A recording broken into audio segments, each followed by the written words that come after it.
Peace. I just wanted to elaborate a little bit on a conversation I recently had with a parent, and they were talking about their child not graduating from high school this year. They were a senior, and they talked to the administration, and what they encouraged them to do is to go to summer school for a few subjects and then also repeat the entire grade. And one of the things that I emphasize to the parent, and the same thing I want to emphasize to a lot of you who are having challenges with some of our youth in the educational system, is to keep in mind that just because they may have difficulties with certain classes, or they may be set back, or they may have to go to summer school, or they may have failed their grade or didn't graduate, it does not mean that they are a failure. It doesn't mean that.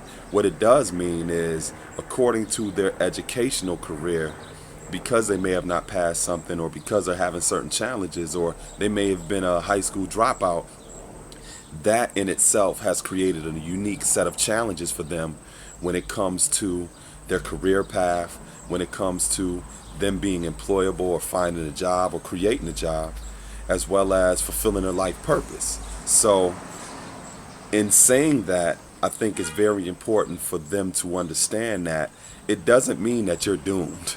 It doesn't mean that you are a failure and you cannot be successful in life. What it does mean is, now you're going to have to think about other challenges that will come about simply because you may have not graduated, or simply because you may not be eligible to play sports if your determined idea is to be a professional athlete. So there's certain choices and decisions that our children are going to have to make when it comes to them being able to be successful in their undertakings. And it's not going to be a commonly traveled road. For example, you look at somebody like Kanye West, and his first album was College Dropout because he dropped out of college. And a lot of people was against that, but yet look at where he's at when it comes to success right now. He's self-actualized to the point where he's fulfilling his life purpose as an artist. And there are various other people who've done things like that. You have somebody like Kobe Bryant that went straight from high school into the NBA. And that is not a commonly traveled road, but he was able to make that level of success and that transition from where he was to where he wants to ultimately be. I was having a conversation with a couple other young men that I mentor, and one of them was saying that he can't stand school, but yeah, he wants to be in the NFL. So I didn't just tell him, oh, that's impossible, or you can't do it, or anything like that. What I told him is, yeah, you've had instances where people went straight from high school to the NFL, but that is not a commonly traveled road. You have a unique set of challenges when it comes to taking it from that level of experience to being an NFL athlete.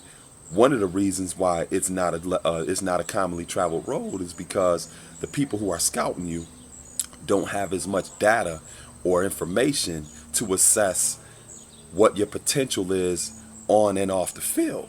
That's different than analyzing hours and hours of game footage of somebody that's playing ball in college. If you haven't gone to college, they don't have that information to go off when it comes to your potentiality as an athlete. They may just have some hours of high school footage of you in the 9th, 10th, and 11th grade, and you might not even have played the 12th grade like that. So it puts scouts in a very unique situation when it comes to finding out what your potential could be. And that's one of the reasons why usually athletes take the step from going to high school and then into college, because it gives them a better chance of being seen for what they are, not what they appear to be. So again, one of the things that is important for us to always emphasize to our youth is that simply because you didn't pass a test or you didn't fulfill this particular obligation, it doesn't mean that you're totally a failure. It just means that now you have a unique set of challenges when it comes to you getting to where you say you want to go. If you don't have a college diploma, or if you don't have a GED, if you wanted to get a job working at a fast food restaurant, they may require that from you in order for you to just get hired there.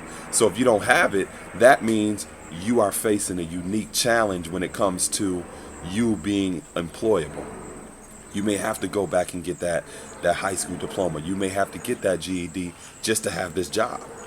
But if you don't want to get that type of job, now you're going to have to find unique ways to be employable in a positive legal way because you don't have that diploma or that GED under your belt. So this was inspiring, it was empowering, it was educating for those of you who want to know what we need to do in order to constantly encourage our youth and inspire them to be what it is that they desire to be in life. Simply because they may have failed or they've been set back, that doesn't mean that they're a failure. It just means that now they have to strategize against a unique set of challenges that they're going to have to face that other people may not even have to come in contact with simply because they may have passed this particular part of their academic career. Peace.